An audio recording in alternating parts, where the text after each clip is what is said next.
Hey admins, how we doing out there? As always, I try to say I'm going to keep a video short, but we have a lot to cover this time, and it's going to take me a little while. First, I would like to say that the Indiana Moose Association did a great job last month. We finished out July up 140 members, so it's good to be in the plus. That's awesome.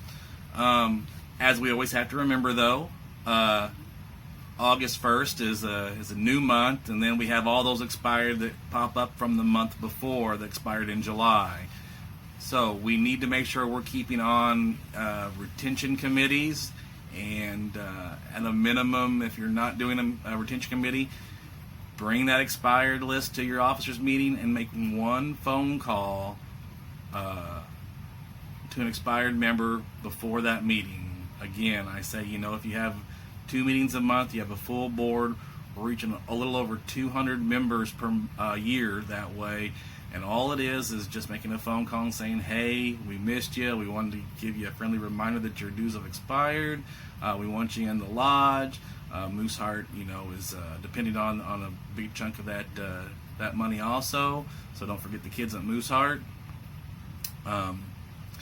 Also, along with this email, it won't be connected to this email, but the lodges will also be getting a all-stat report from the last quarter, so you guys can kind of see where you stand number-wise, applications, your AR payment, all that stuff.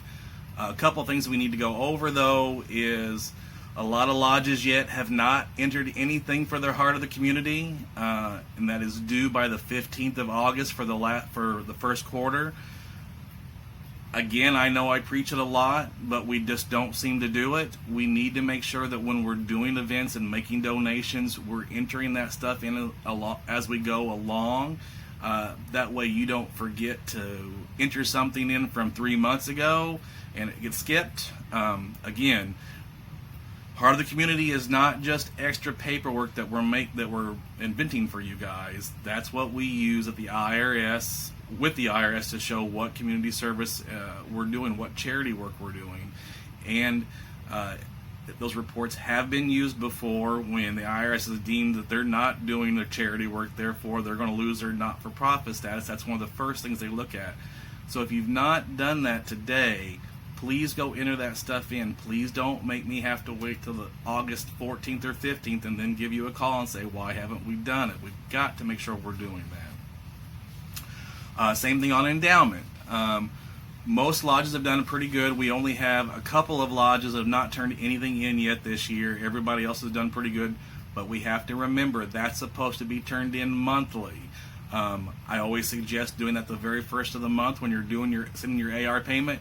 You send your payment to Moose Charities and send in whatever you collected for endowment. Doesn't matter if that's $5 or $500. We need to do that every month. As far as Premier Lodge Award goes, they do let you miss 2 months out of a year, so 10 payments have to be sent in, but again, it's not difficult to do it every month. Also, a reminder went out about the MAC project. With the MAC project, which is the Moose Athletic Center that we're building at Moose Heart, each lodge was assessed $3 per member in 2019, and that's where they get the number at from, I believe it was April of that, or May 1st of 19, I believe. And we didn't expect all lodges to pay that all at once. They were wanting you to pay a third 1 year, or each year of a 3-year commitment. That way it didn't throw your your Moose Charities giving off, so you didn't give a bunch 1 year and then it was going to be hard for the next year to achieve that. But we are now going into the third year of that.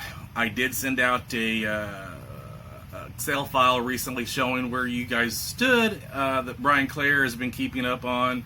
And again, green means you've donated the minimum amount or more. Yellow means you've donated something, but you still have more to give. And there I have a white line there. You've not given anything in your MAC donation.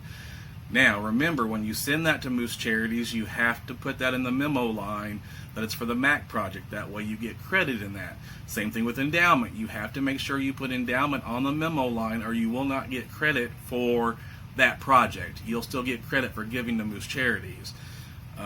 Again, it's always that memo line. We seem to have a lot of lodges that forget that. Also, we need to talk about dispensations. We're going to be talking more about that at our Fall State Officers Meeting and at the Fall State Convention. Moose International and the IRS is really getting on us about having dispensations covering projects to help cover us for risk pool, so that we're not being taxed because it's a fundraiser. And lodges, this goes to the chapters too. Chapters have to be getting them, and it is your responsibility that if the chapter is doing something on your property and it could affect you guys need to make sure that their chapters are following through on this. We've had a lot lately with chapters having yard sales or outdoor events or selling candy bars or some type of product to the public. If they're doing a fundraiser like that and they are collecting $1 from the public, from non-members, they have to have a dispensation for that. Their process is the same thing as the lodges would be, except that fundraiser most likely is going to be without alcohol version of a dispensation, but they have to be covered if they're making money off the public. So we need to make sure that's happening. We've had a few chapters that have went and done something, not had a dispensation for, and not only did it affect the chapter, it affected the lodge because they weren't covered properly. If you guys ever have any questions about what you should have a dispensation for, contact me. I'm willing to help you. Now for the big, tough one. Today is Monday, August 2nd. You've actually had an extra 30 days to make sure your officers are entered into LCL Web. All officers have had lodge officer training within at least the last 3 years. We have a lot of new officers, so they've never taken it, so they have to get that. And if you're a woman officer, of course you have to be a chapter member, which is not a big deal right now because they've gotten 3 years of chapter dues for free. And men have to be a member of the Moose Legion. And if that is not entered, all those things, you will be getting contacted by me in the next day or two if your lodge has not met those 3 requirements. Everybody entered into LCL Web because they have to be entered for me to see whether they've had the training or not, or whether they're in the Moose Legion. If they have the lodge officer training, and if they're in the Moose Legion. If you have had an officer that has joined the Moose Legion and you still can't put them into LCL, get a hold of me or get a hold of your Moose Legion secretary, because we need to know if they're not doing their job as well. And that seems to be an issue in a few jurisdictions. If the lodge does not have this done, the lodge will be getting a pledge of compliance from myself, and that will be signed and dated, and you'll have 10 days to correct those issues. At that point, those officers will be removed if they've not met those requirements. Now, the important thing is, if the lodge does not have enough lodge officers to conduct business, the lodge social quarters will be shut down until this is corrected. Now, I know this sounds harsh, but we've been harping on this for a few months now, and some lodges just aren't doing it. The IRS is out looking at lodges and seeing if they are meeting these requirements to keep themselves incorporated and to keep their private status. Don't think it's happening. It's not happening right here in Indiana right now, but I know Illinois, Virginia, and Tennessee where this has been happening recently. So it is an issue. We've got to make sure we stay on this.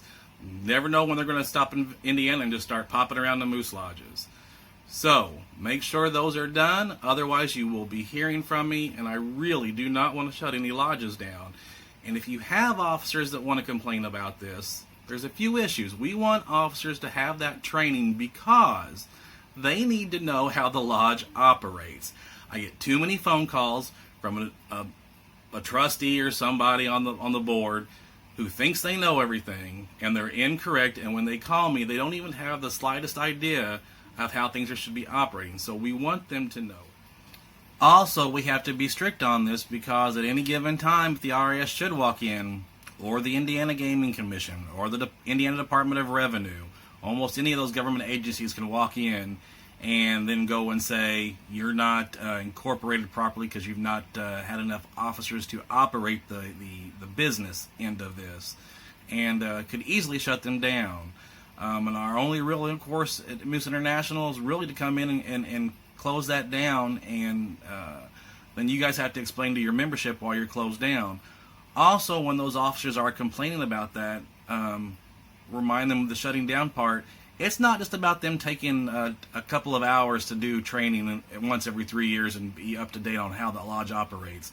If they close down the lodge, there are employees in that lodge that rely on that income, and they're not only letting members down by not having the lodge open, they are messing with those individuals' livelihood, and they have to be reminded of that every now and again.